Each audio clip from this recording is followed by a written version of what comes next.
Hello दोस्तों, मैं विजय भारद्वाज आप सभी लोगों का हमारे YouTube चैनल में बहुत बहुत स्वागत है। आज हम लोग देखने वाले हैं साइंस के टॉपिक लवक के बारे में। आइए देखते हैं लवक क्या होता है। लवक पौधों की कोशिकाओं में पाया जाने वाला एक कोशिकांग है या कह सकते हैं सेल ऑर्गेनल्स है, जो पौधों की कोशिकाओं में गोल या चपटे आकार का धंसा होता है। उसी कोशिका के कोशिका द्रव्य में जो लवक होता है वह नील हरित शैवाल क्या क्या है, तो नील हरित शैवाल। नील हरित शैवाल की इंग्लिश होती है ब्लू ग्रीन एल्गी। दूसरा क्या है, जीवाणु।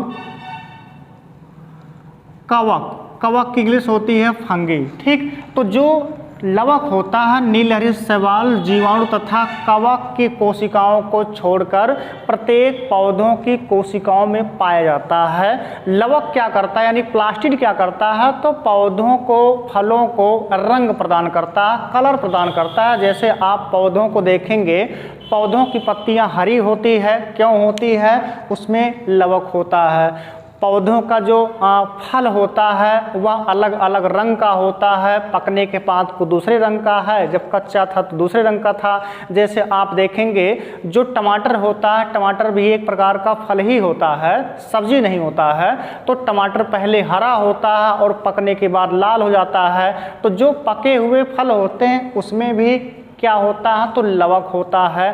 अन्न की, फूलों की पंखुड़ियों की बात करें तो जो भी पौधों को कलर प्रदान करते हैं वो कौन करते हैं, वो लवक करते हैं, यानी कि प्लास्टिड करते हैं। लवक की खोज सबसे पहले किया था हैकल नाम के एक साइंटिस्ट ने। नाम क्या था, नाम था हैकल, नाम इसका था हैकल। लेकिन नामकरण इसने नहीं किया था, सिम्पर नाम के वैज्ञानिक ने लवक शब्द का यानी कि प्लास्टिड शब्द का नामकरण किया था। ठीक, तो लवक क्या है, लवक एक प्रकार के पौधों की कोशिकाओं में पाया जाने वाला सेल ऑर्गेनल्स या कोशिकांग है, जिसका आकार गोल या चपटा हो सकता है। किसको किसको छोड़कर, तो नील हरित शैवाल, जीवाणु और कवक को छोड़कर यानी फंगी को छोड़कर यह पौधों की प्रत्येक कोशिकाओं में होती है। जो लवक होता है यानी कि प्लास्टिड होता है, यह 3 प्रकार का होता है। सबसे पहला इसमें कौन सा है, तो सबसे पहला है आवर्णी लवक। नाम क्या है, आवर्णी लवक। आवर्णी लवक की इंग्लिश होती है ल्यूकोप्लास्ट। ल्यूकोप्लास्ट, ल्यूकोप्लास्ट कहा गया आवर्णी लवक को। दूसरा जो लवक का प्रकार है यह है वर्णी लवक। वर्णी लवक, वर्णी लवक की इंग्लिश होती है क्रोमोप्लास्ट। क्रोमोप्लास्ट। और तीसरा जो प्रकार है यह है हरित लवक। क्या नाम है इसका, इसका नाम है हरित लवक। इसको कहते हैं क्लोरोप्लास्ट। क्लोरोप्लास्ट। ठीक, तो पौधों में लवक 3 प्रकार का हो सकता है, आवर्णी लवक, वर्णी लवक और हरित लवक। आवर्णी लवक क्या होता है, ऐसे लवक है, ऐसे प्लास्टिड है जिनका कोई रंग नहीं होता है, यानी उनका कोई कलर नहीं होता है।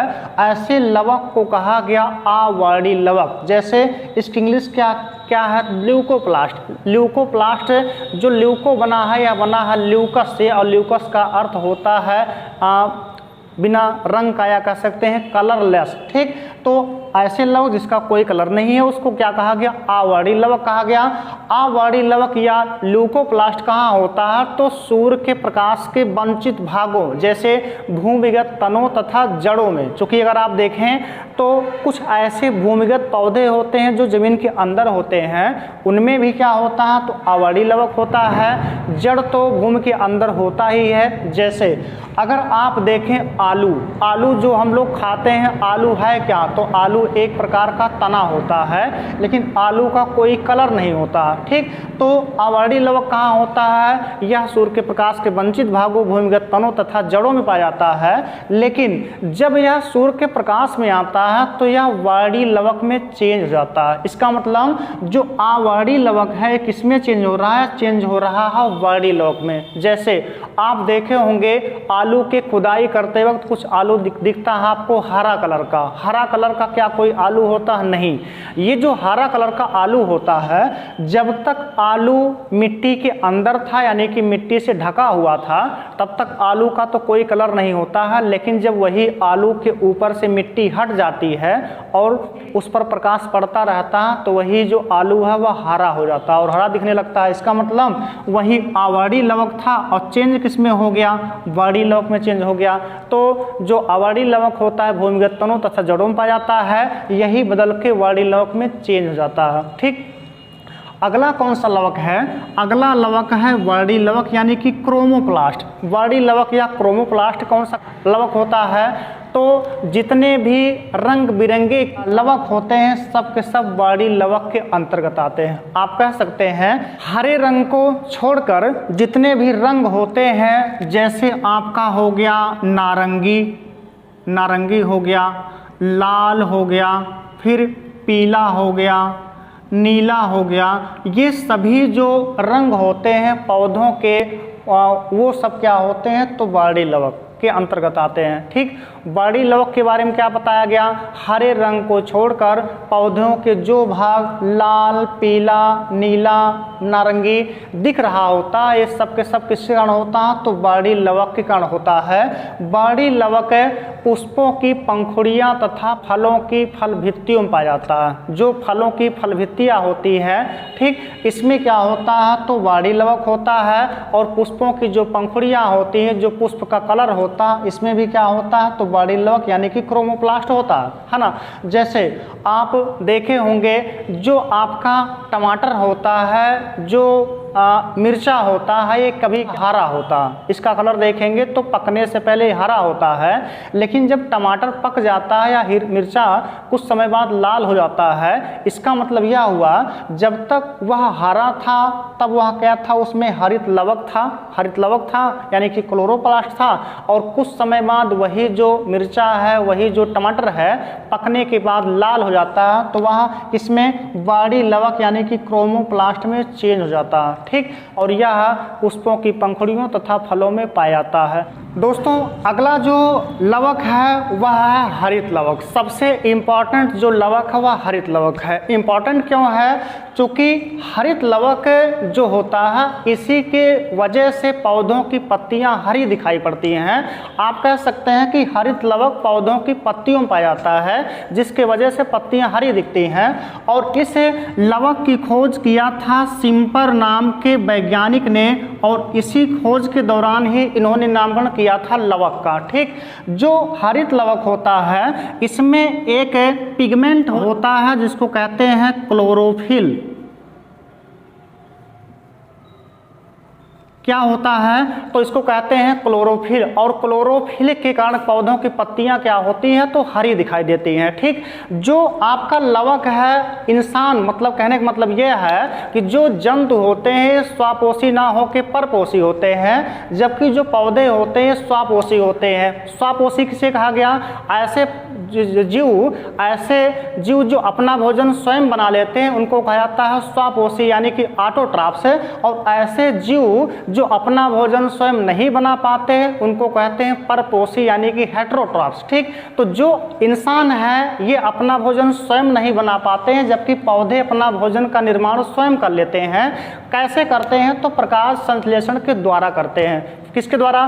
फोटोसिंथेसिस के द्वारा होती है। फोटोसिंथेसिस के द्वारा पौधे अपने भोजन का निर्माण पूरी तरह से स्वयं कर लेते हैं। अगर मानव शरीर में भी क्लोरोफिल होता तो क्या होता?